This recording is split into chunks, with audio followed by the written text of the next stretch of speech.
Have you ever seen someone hurt the person you care about and wished you could make them pay without ever touching them?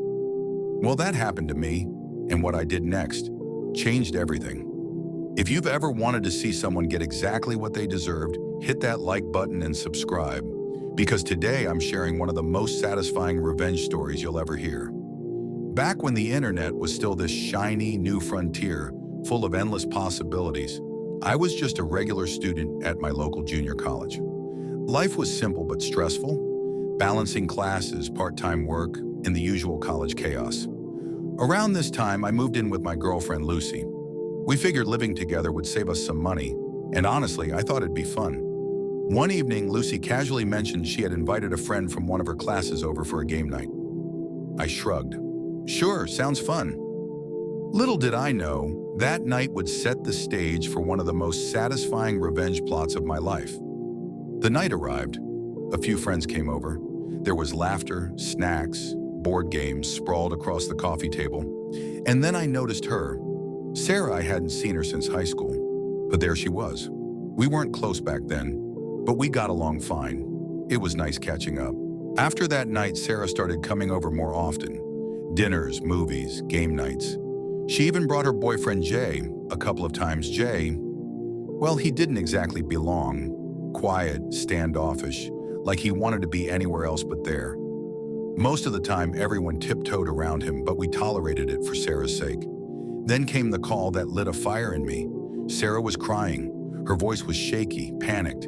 She had gone to Jay's place, hoping to clear things up, but instead he exploded. He accused her of cheating. With whom?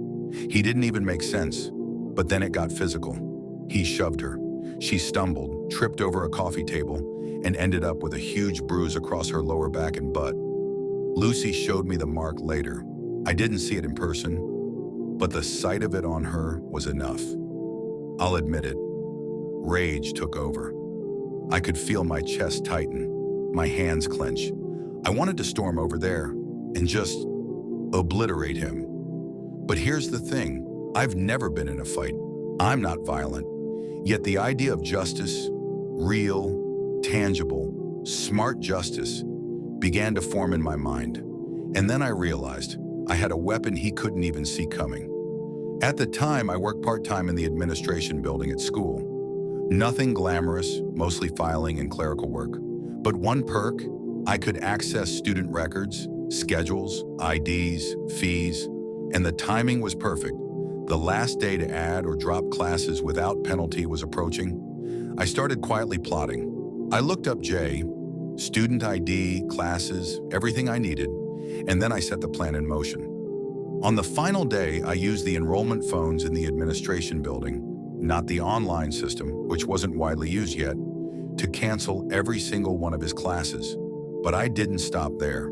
I added as many classes as I could with course fees attached. Here's the kicker. Jay was a foreign student. He had to maintain a minimum number of units to legally stay in the country. Without enrollment, trouble, big trouble. I'll admit, I didn't know exactly what would happen next, but I knew one thing. Sarah wouldn't have to see him again. That was enough for me. The next part, oh, it was glorious. Sarah had an English class on Tuesdays, the only time she would have crossed paths with him. She was nervous about going back, but she called me later, barely containing her laughter. "You won't believe this," she said. "I walked in, and he wasn't on the roster, not a single class, and there was this new student taking his spot, standing because there weren't enough seats. He tried to argue, tried to fight it, but the teacher literally couldn't let him in. He just stood there, completely powerless."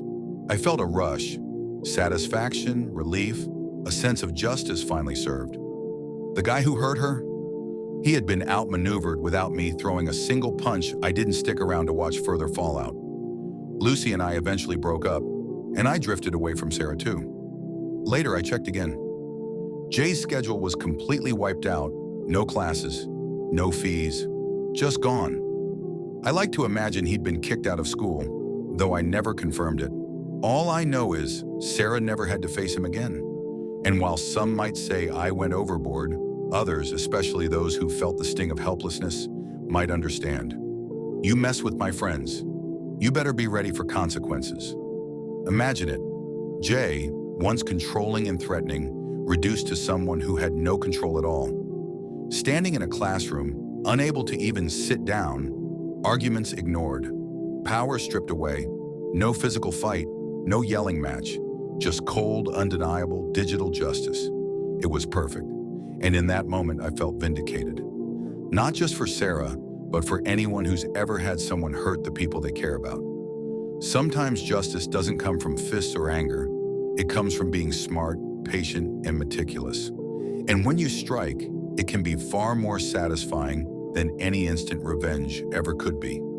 If this story gave you chills or made you smile at the perfect payoff, smash that like button. Tell us in the comments what's the most satisfying revenge you've ever seen.